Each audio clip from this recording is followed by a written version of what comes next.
Quelle est la réalité des métiers du test dans le secteur numérique? Dans Calisti, je vous propose de vulgariser toutes les questions liées à ces métiers, aussi bien pour les personnes qui démarrent dans le secteur, mais également pour des personnes plus expérimentées, et tout ça avec des invités incroyables qui partagent leur savoir et leurs expériences, parce qu'on gagne forcément à apprendre les uns des autres. Je m'appelle Nankeda, actuellement test lead dans une entreprise du service numérique, et je vous souhaite une excellente écoute.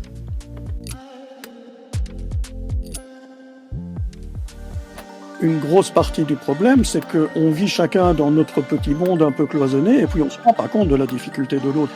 Mais clairement, on a fait un certain nombre d'avancées dans la bienveillance, dans le confort au travail, dans l'inclusivité, tester avec l'IA. Derrière les IA, ce sont des sociétés, c'est pas des États. J'ai pas peur de l'intelligence artificielle, j'ai peur de la bêtise humaine. J'ai peur malheureusement que la course au profit et les raccourcis faciles nous amènent à des dérives. Bonjour, bonsoir à tous et bienvenue dans Calisti. Aujourd'hui, je reçois à nouveau Olivier Deneau. Salut Olivier, comment ça va? Salut Nankeda, bonjour à toutes, bonjour à tous. Écoute, ça va très très bien, ça me fait plaisir de te retrouver. Pareillement, vraiment tout pareillement, c'est toujours agréable d'échanger avec toi. Alors, Olivier, c'est la deuxième fois qu'on enregistre donc un épisode ensemble. D'ailleurs, j'invite nos auditeurs à aller écouter l'épisode précédent, je le mettrai dans les liens. Aujourd'hui, on va parler d'accessibilité numérique, on va parler d'accessibilité vis-à-vis des certifications, mais avant de rentrer dans ce sujet-là, est-ce que tu pourrais te présenter pour les rares personnes qui ne te connaissent pas? Alors, puisqu'on a une demi-heure pour que je me présente, en fait, j'ai trois casquettes. Là, je pense que la casquette principale que je vais utiliser aujourd'hui, ou les casquettes principales que je vais utiliser aujourd'hui, c'est celle de vice-président de l'ISTQB, après avoir fait 2 mandats de président auparavant, et de président du CFTL, donc Comité français des tests logiciels, qui est le représentant français de l'ISTQB. Ça, c'est mes 2 mandats associatifs, mais comme ça ne paye pas les fins de mois, j'ai également un mandat, je vais dire, industriel. Je suis vice-président d'une société de conseil spécialisée dans les tests logiciels. Voilà. Bon, vu que ce sont des auditeurs et qui n'ont pas la photo, j'ai une petite trentaine, je vais dire, d'années d'expérience dans le test logiciel. Donc ça fait de moi une espèce de dinosaure. J'ai vu beaucoup de choses, j'ai vu beaucoup d'évolutions. Et puis, je suis également orateur international, donc je vais parler, porter la bonne parole un petit peu partout. Voilà. Bon, super. Et moi, je trouve que c'est très bien d'avoir des dinosaures dans la qualité. C'est important. C'est ultra important. Ok, alors écoute, merci beaucoup pour cette présentation. Donc l'idée de cet épisode vient de Sandrine Domagala. Sandrine, si tu passes par ici, coucou à toi et merci beaucoup pour l'inspiration. Donc Sandrine avait publié un post sur LinkedIn dans lequel elle pointait les difficultés que peuvent avoir certaines personnes, dyslexiques notamment, quand elles passent un examen ISTQB. Alors, pour moi, moi-même, le fait d'avoir passé l'examen, c'est vrai que effectivement, j'avais eu sur quelques questions des difficultés, non pas sur le fond en lui-même, mais plus sur la forme. Et je pense que c'est quelque chose qui est commun à beaucoup de testeurs qui ont passé ces certifications. Donc, quand on a un handicap, ça doit être encore plus difficile. Donc, je pense notamment au support visuel, à la complexité linguistique, Oui. entre autres. Donc du coup, pour toi Olivier, c'est est-ce qu'il existe des normes ou des référentiels spécifiques auxquels le CFTL ou le GASC ou l'ISTQB se réfèrent pour garantir l'accessibilité d'une part, et puis si oui, comment est-ce que les certifications sont construites pour être accessibles à un plus grand nombre? D'accord. Alors ça, c'est une question qui est très vaste et très complexe. Il y a évidemment beaucoup de choses à en dire. La première chose, bien évidemment, c'est que on est bien conscient, évidemment, qu'il y a une problématique liée à l'accessibilité et que c'est quelque chose d'extrêmement important. Donc c'est pas quelque chose qu'on ignore ou qu'on néglige. Ça, c'est le premier message, je veux dire, fort qu'il faut faire passer. Deuxième message, je vais essayer de décomposer la problématique en petits morceaux et on va essayer de les adresser les uns après les autres. Donc la première chose au niveau des certifications, c'est qu'il faut bien comprendre qu'il y a différents types de certifications au travers du portefeuille de l'ISTQB. Et celle qui porte le plus, je vais dire, de risques ou qui présente le plus de risques a priori par rapport à l'accessibilité, c'est le niveau fondation, parce que les niveaux fondation, un des aspects importants du niveau fondation, c'est effectivement la maîtrise du vocabulaire commun. Le but du niveau fondation, c'est de permettre aux testeurs, partout dans le monde, parce qu'il faut rappeler que c'est une certification qui est reconnue au niveau mondial, donc en fait tous les pays francophones s'appuient essentiellement sur les traductions qui sont faites par le CFTL, les pays anglophones s'abreuvent directement de l'ISTQB au niveau du contenu de certification. Donc, on essaye d'avoir un vocabulaire qui est normé et des examens qui ont la même qualité et à peu près la même difficulté partout. Puisqu'il s'agit d'une certification mondiale, il faut être, je vais dire, faire avec tout le monde, et tout le monde doit rencontrer à peu près le même niveau de difficulté ou le même niveau de facilité, entre guillemets, pour passer cette certification. Ce qui nous oblige, dans un premier temps, à travailler beaucoup sur le vocabulaire, qui est un des piliers, je vais dire, fondamentaux du niveau fondation. C'est vraiment d'apprendre aux testeurs à utiliser un référentiel de pratique commune et un référentiel de vocabulaire commun. Donc forcément, il y a beaucoup de choses qui jouent autour des mots, autour de leur signification, autour du glossaire, autour de la compréhension des termes. C'est ce qu'on essaye d'instaurer effectivement. Et donc, bien évidemment, ça pose une difficulté peut-être un peu plus importante à ce niveau que d'autres types de certifications qui sont plus ciblées sur un domaine particulier ou sur un niveau particulier. Ça, c'est la première chose. Deuxième chose, c'est qu'on est forcé, d'une certaine manière, de fonctionner avec des systèmes de QCM. Alors pourquoi est-ce qu'on est forcé à fonctionner avec des systèmes de QCM? Parce que c'est très compliqué d'avoir un niveau équivalent, je vais dire, de qualité et un niveau de fair play équivalent avec des essais qui seraient notés par des personnes, des essais écrits qui seraient notés directement par des personnes. Donc on essaye de normaliser en fait cet examen, encore une fois, dans l'objectif d'avoir une certification qui est équivalente au niveau mondial dans tous les pays de la francophonie, si on parle en particulier du CFTL et des examens en français. Donc ça, c'est déjà deux notions qui effectivement pourraient poser une difficulté particulière à certains profils. Je pense évidemment à des profils 10, tu as souligné des personnes dyslexiques, mais également, et on y reviendra certainement plus tard dans cette conversation, à toute une série de profils neuroatypiques, notamment des personnes qui seraient dans le spectre autistique par exemple, ou d'autres. Alors, il y a une série de choses qui ont été mises en place spécifiquement au niveau d'abord du programme de certification de l'ISTQB, mais puisqu'on parle de l'examen en particulier, il y a une série de mesures qui ont été mises en place au niveau de l'examen et qui sont en principe contrôlés par ce qu'on appelle les fournisseurs d'examen. Tu as cité le GASC tout à l'heure, c'est effectivement le fournisseur d'examen qui est retenu par le CFTL en France, donc c'est eux qui organisent les examens en notre nom à partir des questions que nous leur fournissons, etc. Et donc, c'est eux qui sont responsables de toute l'organisation, de tout le côté opérationnel de ces examens. Alors, ce qu'il faut savoir, c'est qu'il y a plusieurs niveaux lorsqu'on passe cet examen. Il y a le niveau, je vais dire, pour une personne tout à fait neurotypique, le testeur lambda, qui veut se faire certifier. Il arrive, il contacte le GASC, qui prend rendez-vous pour un examen. Alors, il y a déjà différents niveaux d'examen ou différents types d'examens que l'on peut passer.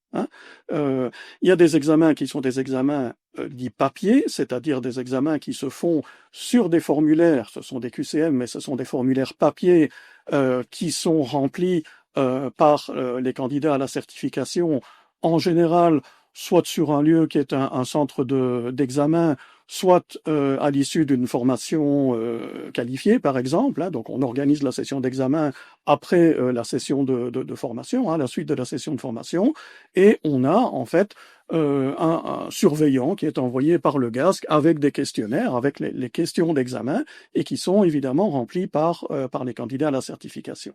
Ça, c'est un type d'examen. Alors, il y a un autre type d'examen qui aujourd'hui est très populaire. Ça représente à peu près maintenant les 2 tiers des examens qui sont passés au niveau mondial, sur l'ISTQB. C'est ce qu'on appelle dans le jargon interne le remote proctoring. C'est les examens à distance, c'est-à-dire qu'on s'inscrit pour passer l'examen à partir du lieu de son choix, moyennant évidemment un certain nombre de critères, notamment sur la bande passante, la qualité de la bande passante, la possibilité également d'avoir un monitoring avec une deuxième caméra. En général, c'est un portable qui est utilisé pour valider qu'il n'y a pas d'autres personnes dans la pièce, qu'il n'y a pas de tricherie possible, etc. Et bon, voilà, un certain nombre de critères ou de contraintes qui sont extensivement définis sur le site du GASC ou qu'on peut tester, je vais dire, avant même de passer l'examen. Alors, les systèmes sont un petit peu différents parce qu'il y a un nombre de contraintes qui diffèrent d'un type d'examen à l'autre. Par exemple, pour n'en citer qu'une en particulier, lorsqu'on passe un examen dans une langue qui n'est pas sa langue maternelle, s'il s'agit d'un examen papier, l'usage d'un dictionnaire est admis, est accepté. Alors que si l'on le fait en ligne, l'usage d'un dictionnaire n'est jamais accepté, que ce soit dans sa langue maternelle ou pas dans sa langue maternelle. Pourquoi? Parce qu'il n'y a pas de surveillant sur place qui est capable de regarder si ce dictionnaire n'a pas été trafiqué, si en fait les pages 1500 à 2300 ne sont pas en fait le contenu du syllabus ou que sais-je. Ah, donc il y a vraiment ce côté validation parce qu'on veut que nos examens restent d'un niveau de qualité suffisant. Alors,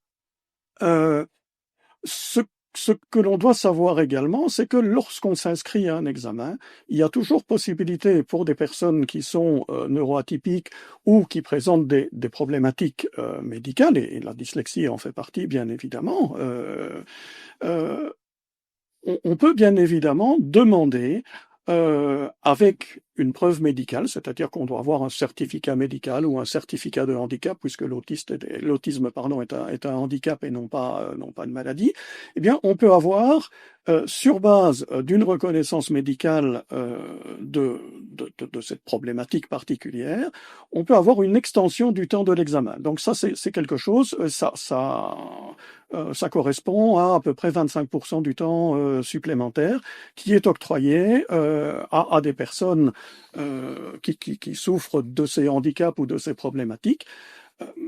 Pour autant, évidemment, que ces personnes se fassent connaître à l'avance et discutent, évidemment, au préalable avec les centres d'examen. Donc, les centres d'examen sont organisés de telle manière que lorsqu'on a ce type de problématique qui survient, il y a des aménagements, en fait, qui sont prévus pour passer ce type d'examen. Je sais également, ça se retrouve assez communément sur les sites ou bien des membres de l'ISTQB ou bien sur les sites des organismes d'examen qui sont en charge de l'organisation des examens pour l'ISTQB dans le monde. Et je sais également que un certain nombre d'aménagements ont été faits, notamment il y a quelques années d'ici, on avait une problématique avec une session qui n'était composée que de profils autistiques en Norvège, par exemple. Là, il y avait des personnes, des accompagnants qui étaient là et qui avaient l'autorisation, sous contrôle évidemment, ça c'était un examen en présentiel, mais sous contrôle de surveillants de l'organisme d'examen, qui pouvaient aider les personnes à tourner les pages ou avancer à un rythme particulier. Il y a possibilité également, ça c'est une discussion qu'on a eue assez récemment parce que voilà, les technologies évoluent et les capacités de détection de fraude, etc. évoluent également. Je sais qu'il y a des aménagements possibles, par exemple pour les personnes malvoyantes, il y a des systèmes de lecture des questions.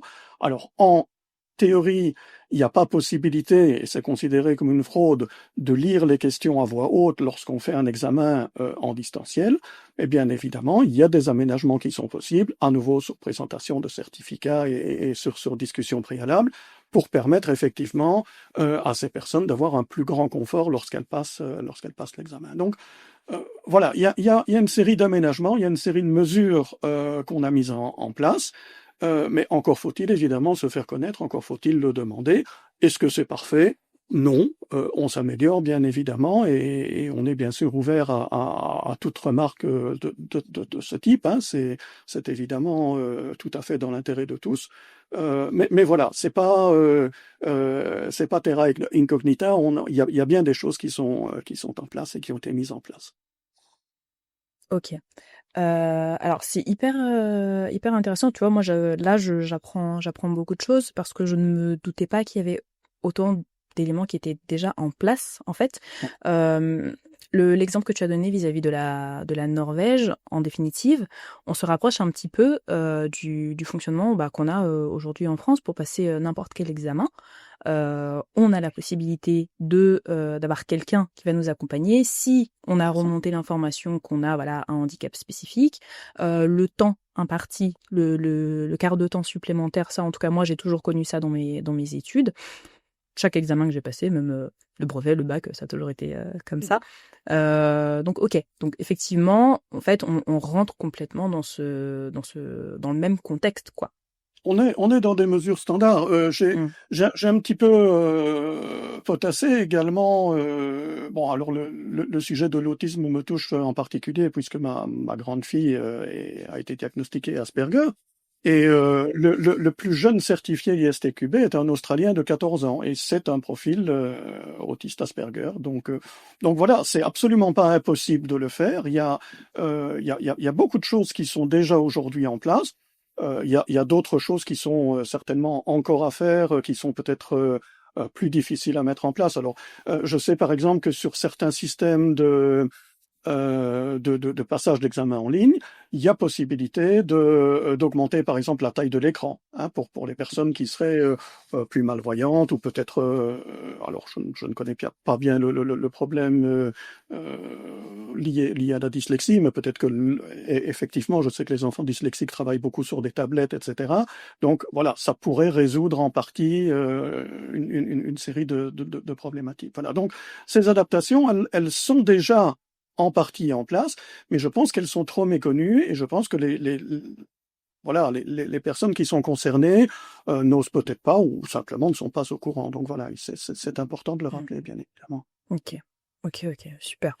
J'allais te poser la question justement vis-à-vis des lecteurs d'écran. Tu en as parlé très rapidement tout à l'heure, les lecteurs d'écran et puis les logiciels de grossissement pour les personnes qui sont malvoyantes.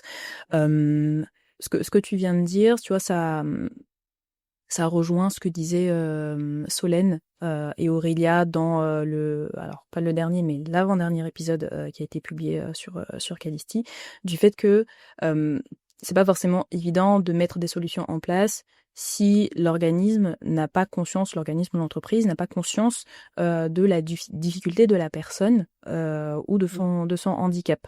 Et ça, c'est quelque chose que je tiens à dire ici et à redire ici.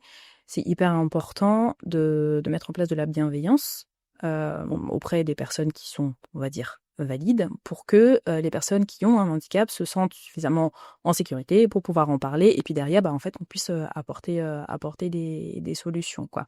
Absolument. Je suis entièrement en phase avec ça. Alors, on est conscient, au niveau de l'ISTQB, au niveau du CFTL, on est conscient de cette problématique. Alors, ça fait un peu négatif de parler problématique, mais effectivement, c'est une problématique malheureusement pour beaucoup trop de personnes encore aujourd'hui. On est bien conscient de cela. Il faut savoir qu'il y a déjà, alors là je vais plus reparler sur le volet des certifications en tant que tel, juste pour donner un autre aspect, je vais dire, de l'approche. D'abord, premièrement, au niveau du site web, donc là, au niveau du site web de l'ISTQB, on est en train de faire aujourd'hui un audit et une refonte des pages par rapport au standard W3C, donc WCAG pour ce qui est d'accessibilité, afin que les pages soient plus lisibles, plus accessibles, plus compréhensibles pour les personnes qui auraient des difficultés, je vais dire, à appréhender le contenu habituel. Et par ailleurs, en termes de certification, il y a déjà un volet aujourd'hui dans le syllabus sur l'utilisabilité, testeur d'utilisabilité, qui parle de cette problématique d'accessibilité. Et ici, c'est peut-être un petit scoop pour Calisti. On a une nouvelle version de ce syllabus qui est aujourd'hui dans les cartons qu'on est en train de développer, qui verra le jour. Et parce qu'elle a été votée évidemment par l'Assemblée générale, donc les travaux ont commencé. Et lorsqu'elle va sortir, là je peux pas donner de date précise aujourd'hui parce qu'on est encore trop tôt dans le cycle de développement.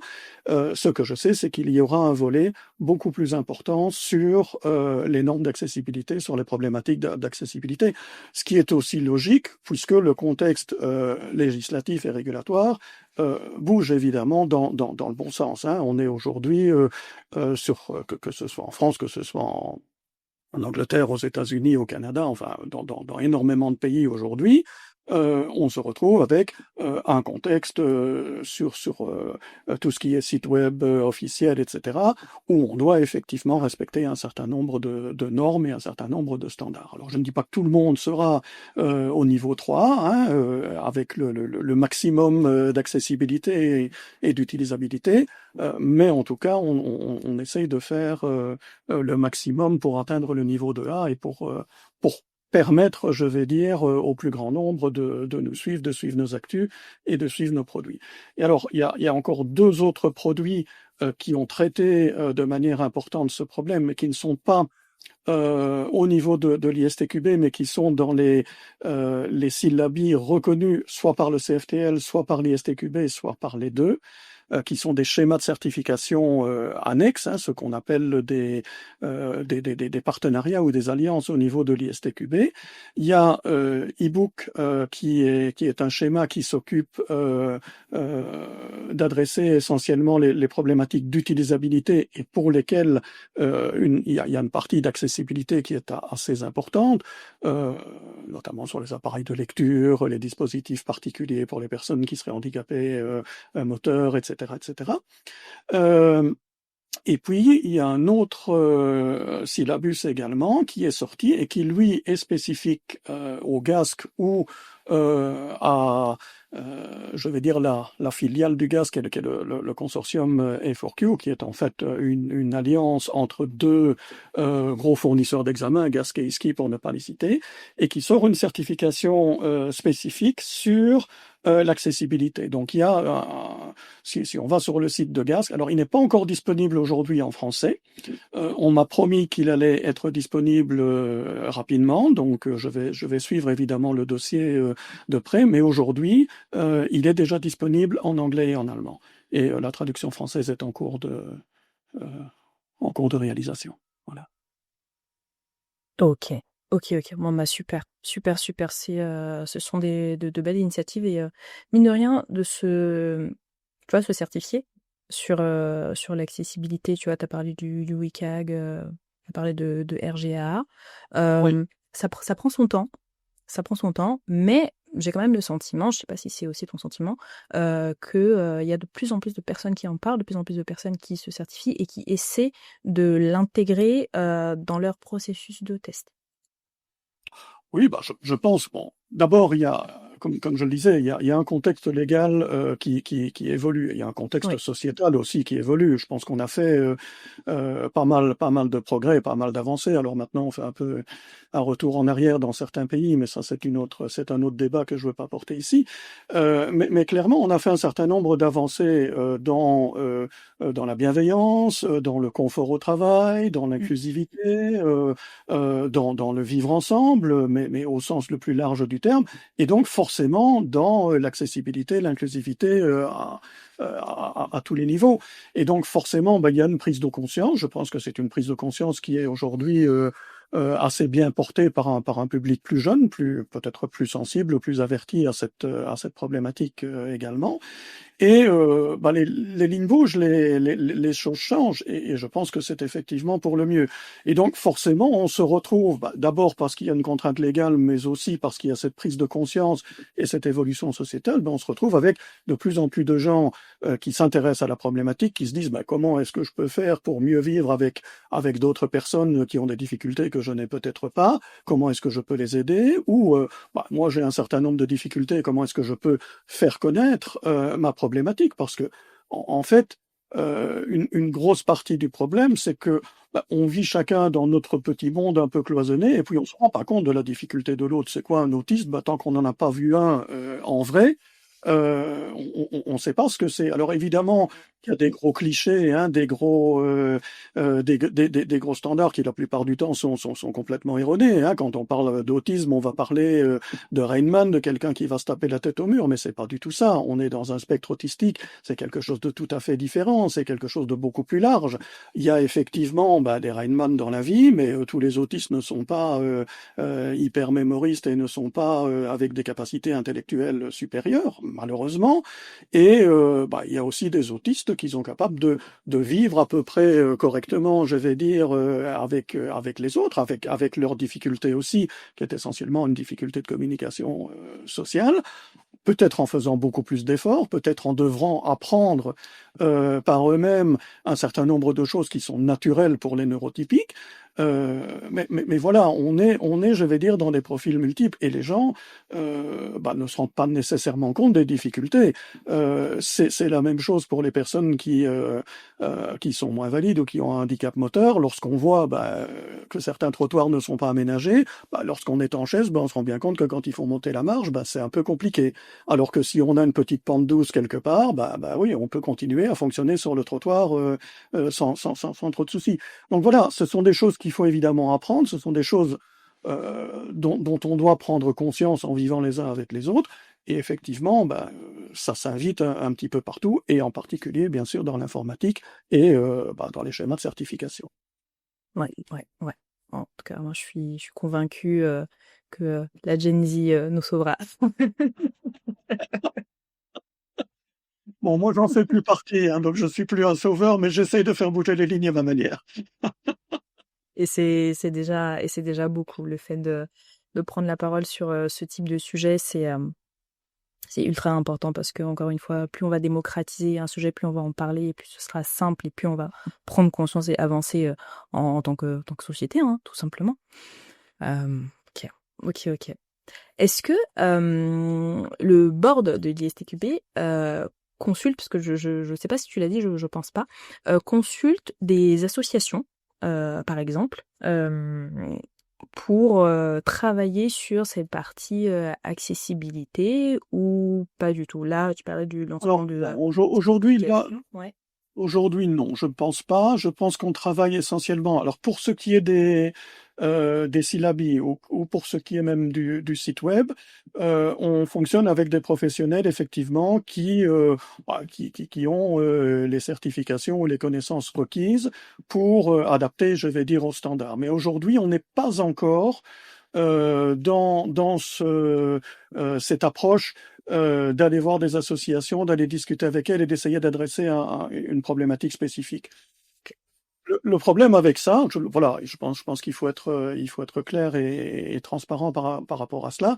La problématique que j'y verrais, entre guillemets, c'est qu'il y a une multitude de problèmes. Et il y a une multitude de problèmes à adresser, donc une multitude d'associations également à adresser.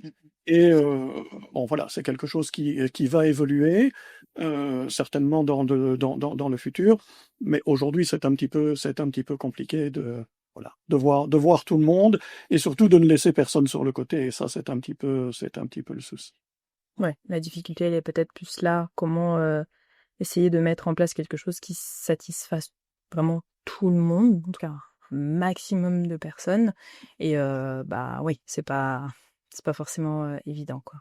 Et ça, aujourd'hui, c'est un peu aussi le revers de la médaille. C'est un peu compliqué. On a toujours l'impression qu'il y a malheureusement un petit groupuscule à gauche ou à droite qui est laissé pour compte ou qui est pas content d'eux ou qui souhaiterait plus d'eux ou moins d'eux. Et donc voilà, c'est parfois un petit peu difficile de mettre le curseur au bon endroit. Mais voilà, on fait un maximum, on s'y attache et on essaye de faire au mieux. C'est déjà pas si mal. C'est déjà beaucoup. Ouais, je suis d'accord. C'est déjà beaucoup. Ok, ok. Alors, est-ce que tu penses que tout ce travail qui est fait aujourd'hui dans le secteur informatique vis-à-vis de l'accessibilité, parce que on voit l'impact légal que ça a. Voilà, il y a une loi qui passe, les entreprises sont censées se mettre à jour vis-à-vis de leur accessibilité, Ouais. faire des déclarations, etc. Ok. Euh, Ça, j'en avais parlé du coup avec Antonio Ferreira à l'époque, et il avait trouvé que bon, c'était pas ça prenait son temps parce que les amendes qui étaient données étaient pas peut-être pas si élevées que ça. Enfin, ça dépendait des entreprises. Mais il y a quand même des choses qui se font et qui sont en place. Donc, est-ce que tu penses que dans le secteur qualité, le fait que on ait des organismes comme l'ISTQB, comme le CEFTEL, comme le GASC, qui mettent en place des certifications qui sont plus orientées sur l'accessibilité, peut avoir un impact vis-à-vis des entreprises en elles-mêmes. Alors, ce serait peut-être prétentieux de dire qu'on a un impact fort par rapport à des choses aussi pointues que de l'accessibilité ou de l'utilisabilité. Mais il y a un impact, c'est certain. Il y a un impact. Je vais prendre un autre exemple qui n'a rien à voir avec l'accessibilité, donc il faut absolument pas confondre les choses et mal interpréter mon propos. Mais on a démarré il y a 1 an et demi, 2 ans de cela, une initiative autour des femmes dans le test, des femmes dans la qualité. Voilà. Et on a organisé au travers de différentes conférences portées par l'ISTQB notamment, et au travers d'entretiens, on a fait des vlogs, on a fait également des podcasts en invitant des testeuses de par le monde, hein, des personnes qui avaient des choses extrêmement importantes, extrêmement intéressantes à dire. Et on les a questionnés, je vais dire, et on les a fait parler sur ces aspects-là. Et on voit que les lignes bougent. On voit que les lignes bougent. Aujourd'hui, un pays comme le Népal, qui était plutôt, je vais dire, silencieux jusqu'à présent, ils reprennent cette initiative à leur nom. Et là, on a une centaine de femmes au Népal qui ont décidé de s'associer, de monter quelque chose. On voit ça en Géorgie, on voit ça au Kenya. Donc, il y a plusieurs pays qui, je vais dire, ont pris le train en marche dans cette initiative et ont fait bouger les choses et ont porté, je vais dire, ce message au niveau de leur pays, au niveau de leur communauté. Je pense que c'est quelque chose d'absolument essentiel et absolument important.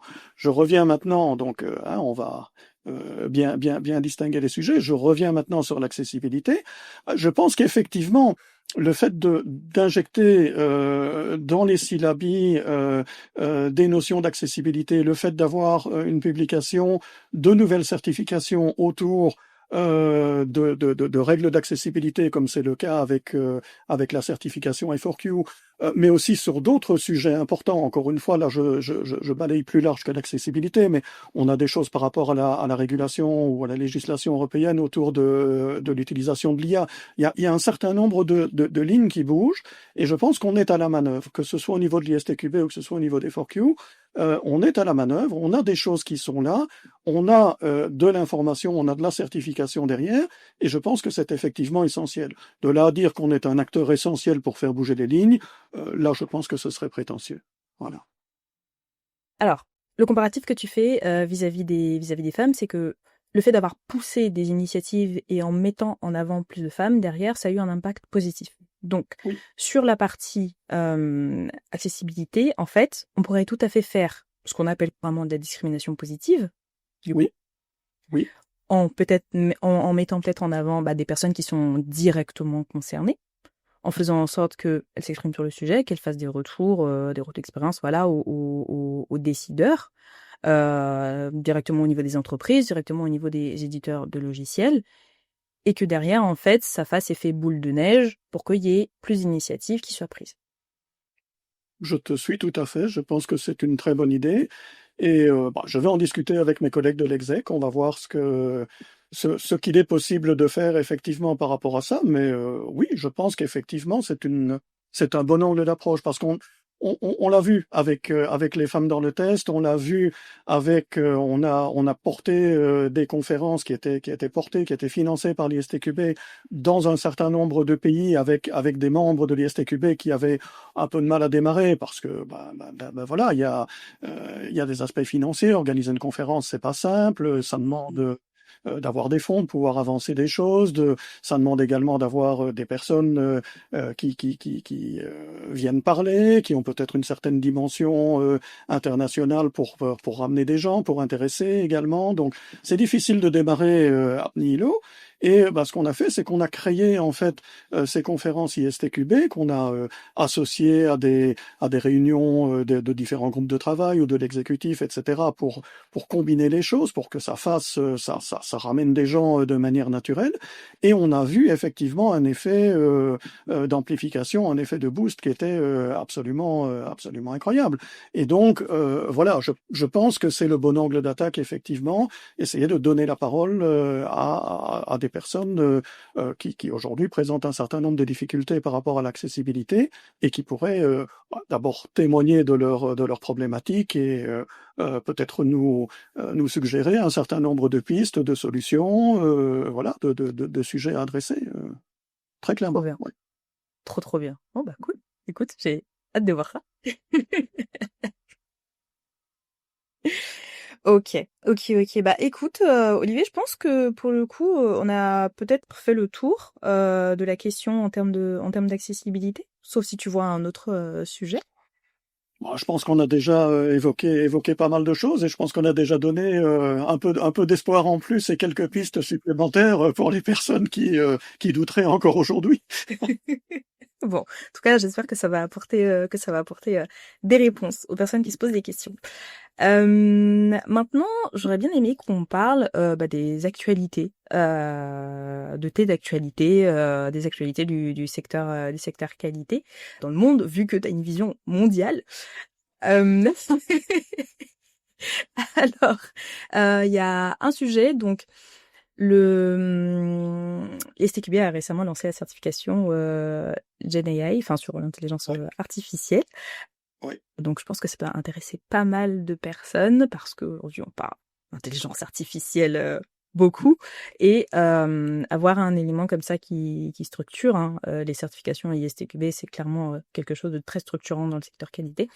Donc est-ce que tu peux nous expliquer un petit peu comment cette certification a été mise en place? Après, ça va nous renvoyer à l'épisode précédent qu'on avait fait, comment sont construites la certification. Et puis aujourd'hui, si tu vois son impact sur le métier des testeurs déjà, et puis peut-être pour les prochaines années.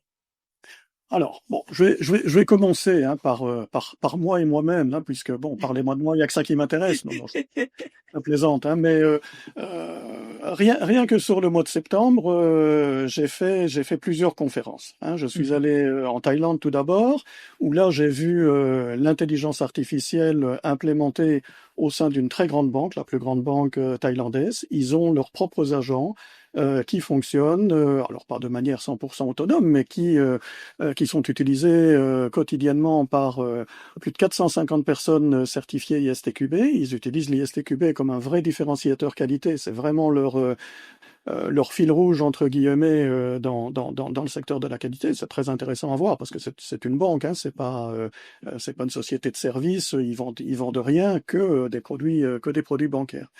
Donc là, on a parlé de quoi? On a parlé d'IA et on a parlé notamment de cette certification GenAI. Je vais y arriver après. Ensuite, je suis allé en Géorgie pour fêter le jour des testeurs et pour clôturer le millionième certifié ISTQB, puisqu'on a dépassé maintenant le million de personnes certifiées dans le monde. Je pense qu'on est à 1,2 million maintenant à peu près. Donc c'est quand même un sacré... Je savais pas qu'on était autant dans le monde. Ah, bien sûr, et pas loin de 50 000 en France, si ma mémoire est bonne. Donc ça fait du peuple effectivement. C'est une grande communauté. Donc on a fêté ça dignement en Géorgie. Là aussi on a parlé d'intelligence artificielle. Je voilà. J'ai bougé pas mal et partout où je vais, on parle d'intelligence artificielle. C'est très Mm. clair. Et donc, après, je suis allé au Canada, Agile Québec. On a encore parlé d'intelligence artificielle avec toujours à peu près les mêmes questions. Est-ce que l'IA va me remplacer? Alors, en partie, oui, probablement. Complètement, non, certainement, parce que l'IA se trompe encore beaucoup, parce que l'IA biaise énormément, parce que je pense que la qualité de l'humain, on est encore loin de la modéliser aujourd'hui au travers des intelligences artificielles, quoi qu'on en dise. Maintenant, je vais en arriver à ta question concernant la certification GenAI. Alors là, je vais pousser un grand cocorico parce que la France était beaucoup à la manœuvre. Hein, c'est mon excellent collègue Bruno Lejard du CFTL qui est l'architecte principal, je vais dire, de cette certification. Et puis, j'ai été un des co-auteurs, donc je sais très bien de quoi il en retourne. Ce qui est important, c'est il faut bien comprendre qu'au niveau de l'ISTQB, il y a deux produits d'intelligence artificielle. Le premier, c'est la certification qui existait déjà avant GenAI et qui est plus focalisée. C'est une certification assez technique finalement, plus complexe certainement dans son architecture, et qui est focalisée sur le test de l'IA et la compréhension des mécanismes de fonctionnement de l'IA. C'est une très belle certification, mais on est sur essentiellement tester l'IA. La certification GenAI qui vient de sortir ici au mois de juin et qui est maintenant disponible en langue française déjà depuis la dernière JFTL, c'est une certification qui est radicalement différente dans sa conception, dans la mesure où elle donne énormément libre cours à la pratique. Donc il y a pratiquement 50% d'objectifs d'apprentissage qui sont basés sur la pratique. On va utiliser des LLM, on va comparer des résultats d'LLM, on va qualifier des résultats d'LLM par rapport à des problématiques données, etc. Donc on est vraiment très fortement axé sur la pratique et on est sur l'approche principale tester avec l'IA. Donc là, on va pas tester l'IA, on va vraiment tester avec l'IA. C'est l'utilisation de l'IA dans nos pratiques de test quotidiennes. Qu'est-ce qu'on peut faire avec ça? Comment est-ce qu'on peut écrire des scénarios? Comment est-ce que l'IA peut nous aider à générer les données qui vont bien? Comment est-ce que l'IA peut éventuellement nous aider à exécuter un certain nombre de choses? Donc on est vraiment dans cette approche-là.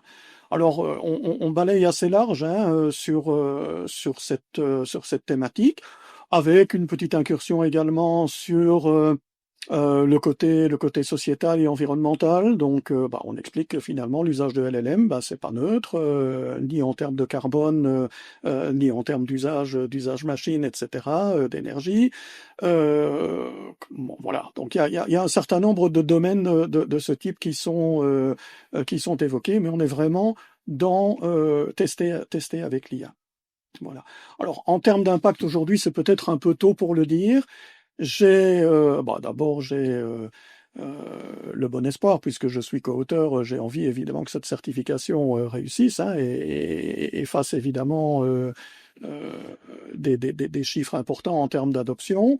Mm. J'ai l'impression qu'on se dirige vers ça. D'après ce que je peux voir, d'après les communications qu'on voit aujourd'hui sur les réseaux sociaux, les premiers chiffres qu'on peut avoir au niveau de l'ISTQB, on a l'impression que cette certification intéresse, rencontre son public, rencontre la demande, et évidemment c'est beaucoup de bonheur pour nous parce qu'on l'a conçu dans cette optique-là. Hein. C'est conçu pour être un produit, si je peux l'appeler comme ça, un produit de masse, un produit d'appel, comme la certification Fondation. Hein. C'est vraiment le complément intelligence artificielle de Fondation, du niveau Fondation. Ok, ok. Et alors, pour le coup, c'est aussi l'impression que j'ai, tu vois. Il y a eu pas mal de partages sur LinkedIn vis-à-vis de cette certification. Et je pense que c'était nécessaire. Donc, déjà, bravo pour le travail que vous avez fait, parce que mine de rien, on sait maintenant que tu nous expliques comment sont faites, comment sont préparées les certifications, que c'est quand même un très gros travail. Le travail que fait Bruno Lejard C'est assez fou, hein, parce que lui, ça fait beaucoup, Ouais.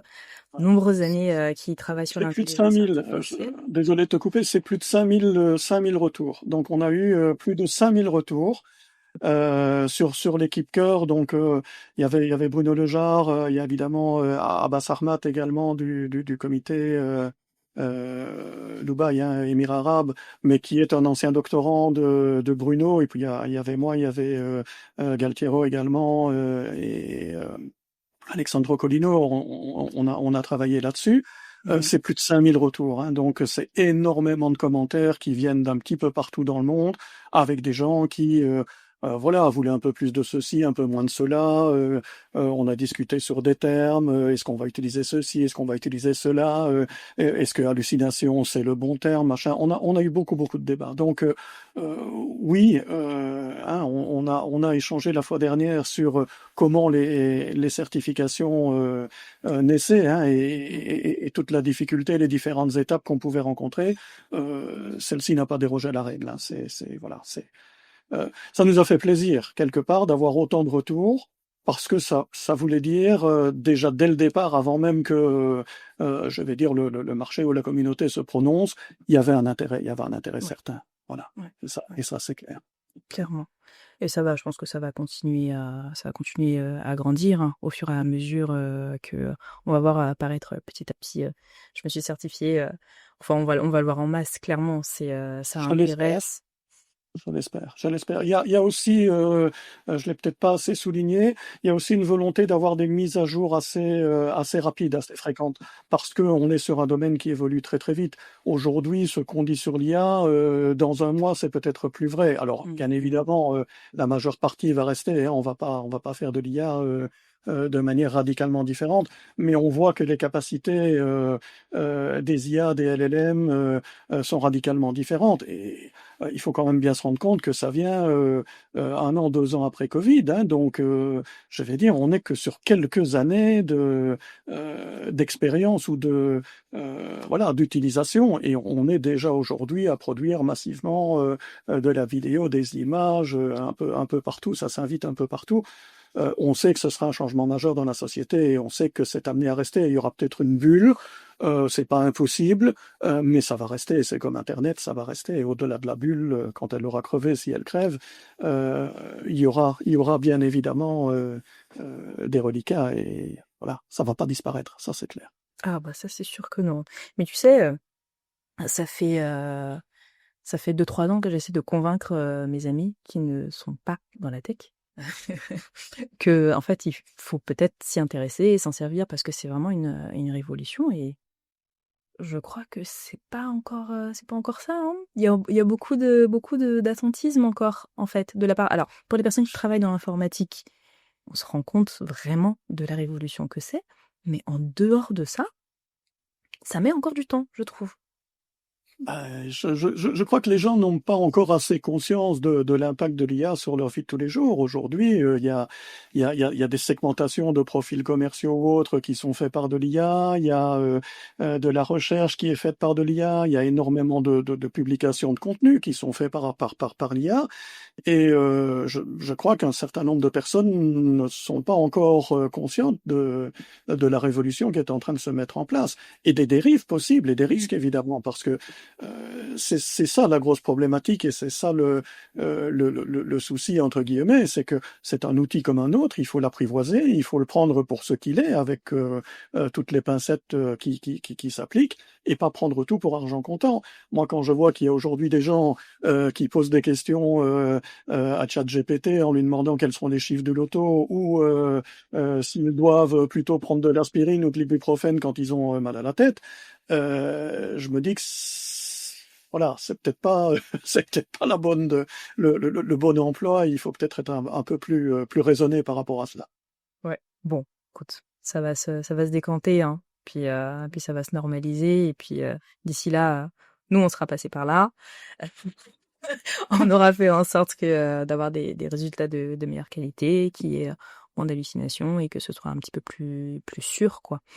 Euh, je voulais te demander également, donc toujours sur l'intelligence artificielle, est-ce que tu es à l'écoute des professionnels qui travaillent sur l'intelligence artificielle depuis très longtemps et qui alertent justement sur le fait que peut-être qu'on est en train d'arriver à la perte à la perte des hommes parce que ce que ça demande en termes de ressources et justement les dérives que ça crée sont beaucoup trop importantes et qu'il va falloir arrêter la machine à un moment donné. Est-ce que tu es à l'écoute de ces discours-là ou pas? Alors, oui, je veux dire, il y a plusieurs aspects par rapport à ça. Alors, moi, je vais dire, j'ai fait pas mal déjà de présentations qui allaient dans ce sens-là. J'ai parlé à pas mal de conférences dans ce sens-là. Pour moi, aujourd'hui, il faut une utilisation raisonnée de l'IA. Ce que je veux dire par une utilisation raisonnée, et il y a deux volets à ça. Il y a le volet, je vais dire, environnemental, sociétal, hein. Là, quelque part, il y a de la consommation de ressources, il y a une espèce de course, presque de course à l'armement, hein, parce qu'on voit qu'il y a une scission très claire entre, je vais dire, le sud-est asiatique et puis, je n'oserais même plus dire le monde occidental aujourd'hui, puisqu'on est de plus en plus fragmenté. Donc on a quelque part le pôle américain et puis le pôle européen, chacun essayant de se définir plus ou moins, avec, à mon avis, une espèce de course à l'armement qui n'est pas nécessairement ni raisonnée ni raisonnable, parce que c'est pas une question d'État, c'est une question de société. Derrière les IA, ce sont des sociétés, c'est pas des États, c'est pas l'Amérique, c'est pas Trump, c'est OpenAI, voilà, c'est Meta, c'est Google et Gemini, ce sont ces gens-là.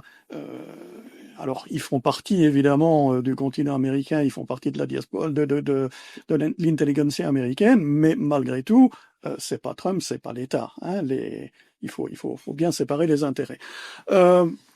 Donc ça évidemment c'est une première dimension, hein, c'est que dans cette course on continue à épuiser des ressources, on se rend compte que pour faire une image de chaton ou moi dans une boîte en plastique, je vais consommer les ressources d'une recharge de portable, de recharge de portable, etc.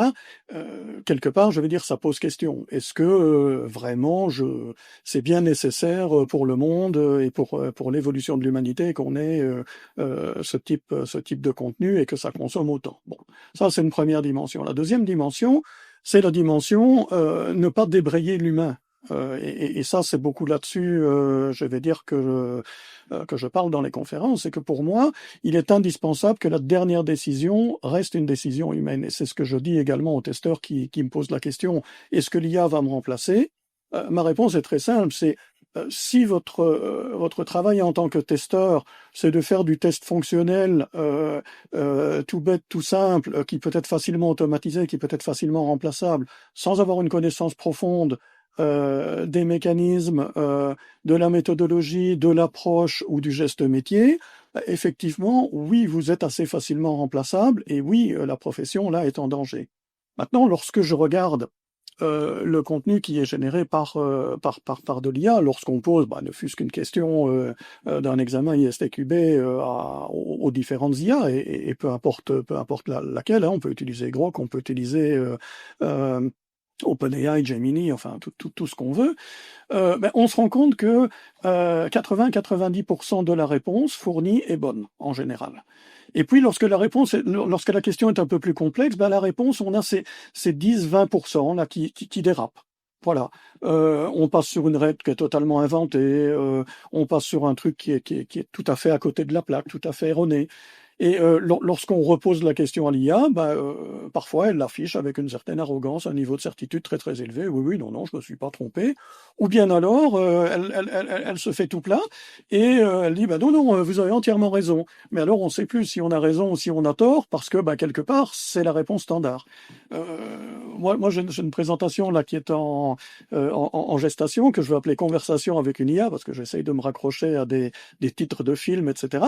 Et Conversation avec une IA, à un moment donné, je voulais générer une image, et puis l'IA m'a dit, non, je peux pas transformer des images comme ça. Mais attends, c'est ma photo, je veux transformer ma photo pour me mettre dans une situation qui est un peu drôle et qui servait mon contenu. Pourquoi est-ce que je peux pas utiliser ma photo?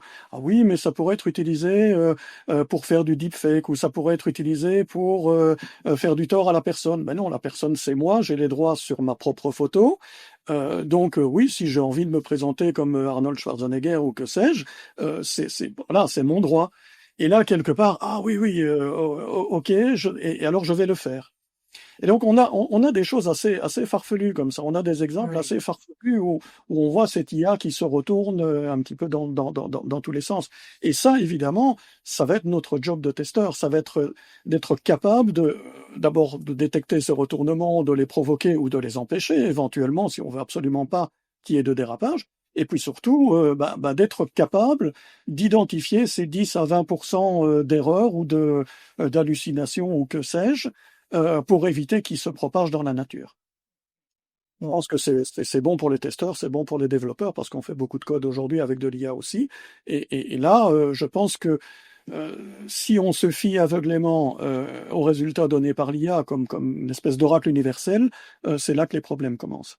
Bah écoute, affaire à suivre alors. Moi je suis vraiment curieuse de voir tu vois, tu vois, il y a 2 ans je disais dans 5 ans, mais l'année prochaine déjà, où on en sera. Est-ce qu'on aura plus de vibe tester ou pas? Euh, est-ce que ça aura les entreprises en France en tout cas auront intégré encore plus d'outils parce qu'aujourd'hui bon on y va tout doucement, mais est-ce qu'on aura beaucoup plus des testeurs qui seront partis là-dedans? Est-ce que dans notre utilisation quotidienne en tant que personne individuelle on sera à un niveau supérieur d'utilisation? Enfin, je suis curieuse de voir en tout cas où ça va, mais c'est vrai que c'est Il y a beaucoup, oui, il y a beaucoup, il y a beaucoup d'angles qu'on peut prendre, il y a beaucoup d'approches euh, auxquelles on peut réfléchir. Ce qui est clair aujourd'hui, c'est que lorsqu'on pose la question aux industries, pourquoi est-ce que vous voulez utiliser l'IA, très clairement, c'est une problématique de coût. Aujourd'hui, on est dans une dramatique problématique de coût. On veut tout faire le plus rapidement possible et pour le moins cher possible.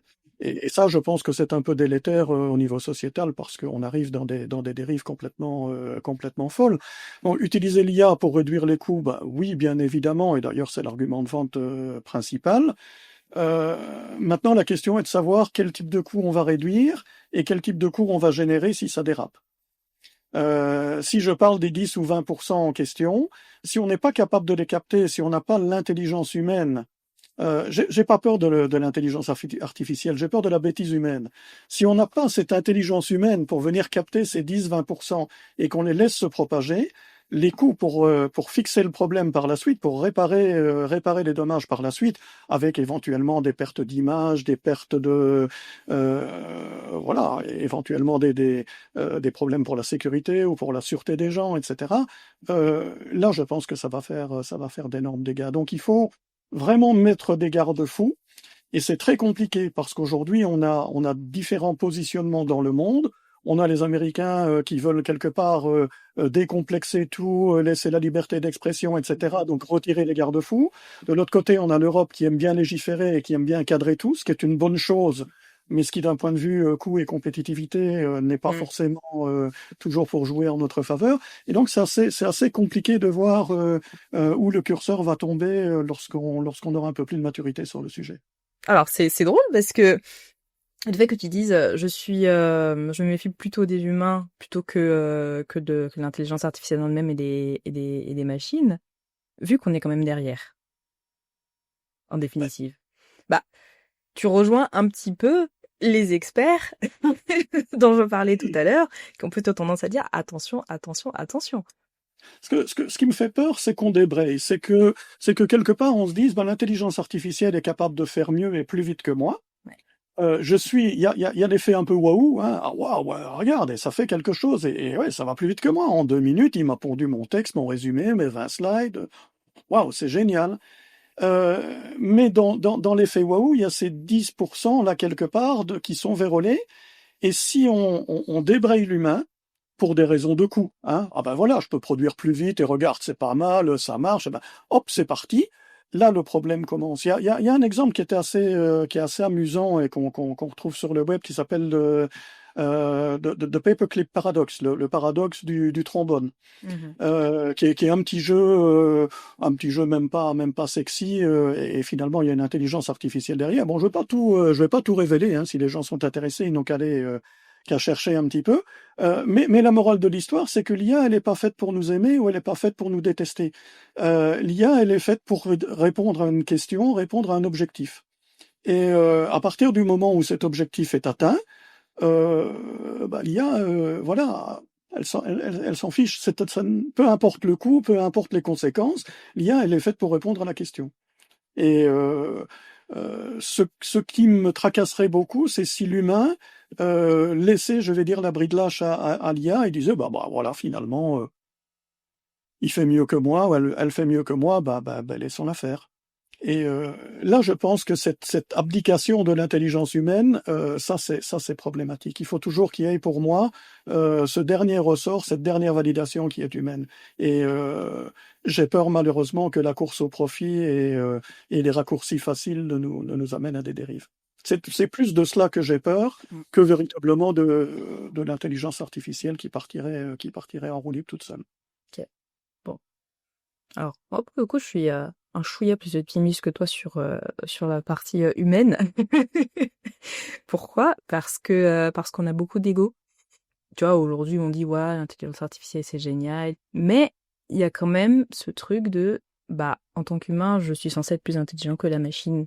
Donc, ça peut-être, je sais pas, hein, mais ça peut peut-être aider sur le fait de mettre des garde-fous parce qu'à un moment donné, quand on sera peut-être au bord de la rupture, parce qu'on aura voulu gagner en productivité, etc., il y aura peut-être un sursaut où on va se dire, en tout cas je crois en ça, que non, en fait, on va pas laisser faire parce qu'on est en train de détruire complètement nos sociétés. On va droit dans le mur et il est hors de question que, en tant qu'humain, on se laisse piloter par des machines. On va rectifier ce qu'on a créé et après il sera peut-être trop tard, mais je pense que l'ego c'est peut-être ce qui va nous sauver. Je l'espère, j'espère que tu as raison. Voilà, moi je prends un autre exemple. Je vois des jeunes gens qui sont dans leurs études secondaires ou qui démarrent, je vais dire. On leur demande, vas-y, fais-moi un sujet sur, voilà, peu importe. Je pense que c'est très simple d'aller sur ChatGPT, même en version gratuite, et aller dire, tiens, ChatGPT, sors-moi un truc intéressant sur, je sais pas moi, la contraception, voilà, peu importe n'importe quel sujet de société. ChatGPT va sortir des trucs plutôt intelligents, peut-être des trucs moins intelligents, mais je pense que le côté facilité, hein, le moindre coût, le moindre effort, finalement c'est facile. Allez, hop, on le prend et puis on reprend ce résumé par ChatGPT, on le met dans les produits Microsoft pour ne pas faire de publicité. On dit tiens PowerPoint là avec la nouvelle IA Microsoft dedans, vas-y, fais-moi 20 slides sur le sujet, et en 10 minutes, le truc est ficelé. Et puis le gamin, la gamine, il peut aller voir Netflix ou il peut sortir avec les copains et les copines et finalement, voilà, vite fait, bien fait. C'est un vrai sujet de société, c'est une vraie problématique et je pense que parfois l'enseignement l'adresse très mal. Ma plus jeune fille, par exemple, aujourd'hui, on lui interdit d'avoir un portable à l'école. Voilà, elle peut pas avoir de portable, elle le met dans un casier fermé là et elle le reprend à la fin de la journée quand elle l'oublie pas. Et donc même à la récré, etc., peut pas avoir de portable. Aujourd'hui, l'intelligence artificielle peut pas être utilisée dans les devoirs. Je trouve ça assez fou. Parce qu'aujourd'hui, on est en train de nous dire, on est en train de se parler de cela depuis déjà quelques minutes. On est en train de dire partout, à tout craint, dans toutes les conférences, dans tous les forums professionnels, on est en train de dire l'IA s'invite dans notre vie, il faut l'apprivoiser, il faut apprendre à fonctionner avec. Et là, j'ai tout un pan de l'enseignement qui me dit non, nous on n'est pas capable d'adresser, on n'est pas capable de voir, ça va tricher, ça va désociabiliser, ça va que sais-je. Et donc, on met ça au bord de la société. Je trouve ça assez bizarre comme réponse et assez malheureux finalement comme réponse. Et j'irais même plus loin parce qu'on sait très bien que quand on interdit, on va quand même trouver une solution. Évidemment, évidemment, évidemment. Donc ouais, c'est peut-être se tirer une balle dans le pied que de fonctionner comme ça.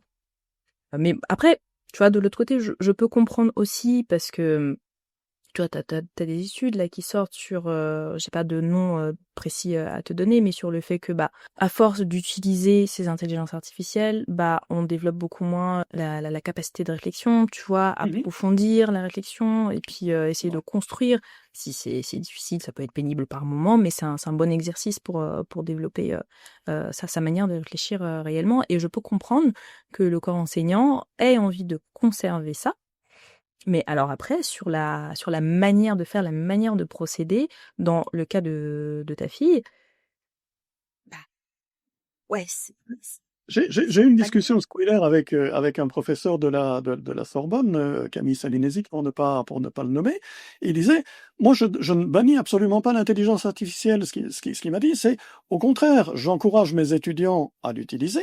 ouais, Mais par contre, je leur réclame les prompts qu'ils ont utilisés. Je veux voir comment ils sont aboutis à ce résultat. ok, Je veux les voir critiquer ce résultat. Et là, on retrouve effectivement ton souhait d'avoir de la créativité, d'avoir de l'intellect humain, je vais dire, qui passe au-delà. Et ça, je crois que c'est ça qu'il faut chérir et c'est ça qu'il faut développer à tout prix. C'est d'avoir cette capacité intellectuelle à se dire, OK, maintenant j'ai le résultat de base, j'ai le produit brut. Maintenant, je vais l'affiner. Maintenant, je vais utiliser ma capacité de raisonnement. Je vais prendre de la distance par rapport à ça. Je vais le critiquer. Je vais le tordre dans tous les sens. Peut-être que je vais faire d'autres prompts contradictoires pour voir ce que ça donne, parce que peut-être qu'il va me dire tout et son contraire, et finalement il y aura une bonne argumentation, et puis je vais développer peut-être la voie médiane, que sais-je. Voilà, ça pour moi, c'est l'évolution avec une intégration, je vais dire, des technologies et de l'IA dans la société de demain. Ça va beaucoup plus loin que de dire oh bah je sais pas gérer, il risque d'y avoir de la triche, donc bah du coup bah j'utilise pas quoi. Hein, et bon, je pense que c'est un peu revenir en arrière et c'est un peu hmm. sous-développer nos, nos pauvres étudiants. Voilà. Bon, ils trouveront toujours des solutions là-dessus. Bah, bien Moi, je me sûr, fais pas de soucis. bien sûr, bien sûr. Bah, et bien sûr. Ok, ok, ok. Et ben Olivier, je pense que bon, c'est bien qu'on ait développé comme ça sur l'intelligence artificielle. Tu vois, ça génère des discussions et moi j'adore. C'est un sujet que je trouve vraiment passionnant. Alors, est-ce que tu peux nous dire un petit peu les prochains, j'allais dire les prochains jalons, prochains événements, pardon, auxquels tu vas participer, et puis s'il y a des personnes qui sont intéressées, notamment en France métropolitaine, parce que c'est ici que les auditeurs de Cavity sont pour la majorité. Euh, voilà, s'il y a des personnes qui ont envie d'aller participer à ces événements-là.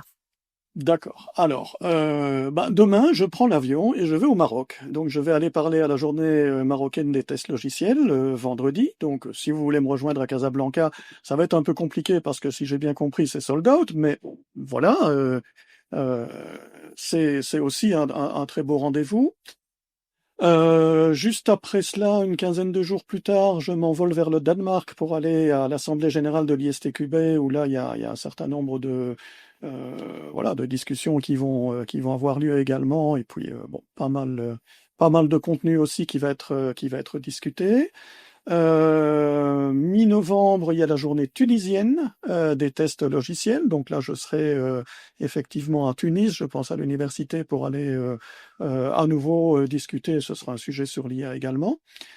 Et puis, alors en fin d'année, puisqu'on parle d'IA et puisqu'on parle de France métropolitaine, ben, il y a la fameuse journée de l'intelligence artificielle, hein, la JTIA, qui a lieu le 11 décembre, si ma mémoire est bonne, à Paris. C'est près de la gare de Lyon, donc il y a une série de communications qui sont envoyées pour l'instant sur les réseaux sociaux par le CFTL, par le GASC, etc. Et donc là, effectivement, c'est un événement qui est dédié uniquement à l'intelligence artificielle, avec une forte composante sur des retours d'expérience et des ateliers pratiques. Voilà. Ok, Et très bien. puis bon, bah là, ça nous porte à la fin de l'année, hein, donc Bah, après, ce ça, sera ça va vite. Il les reste pas. vacances d'hiver, et puis on redémarrera sur les chapeaux de roue dès le mois de janvier. Ouais. Ok. Donc, Maroc, Tunisie, Danemark et Paris, France. Voilà. Ok.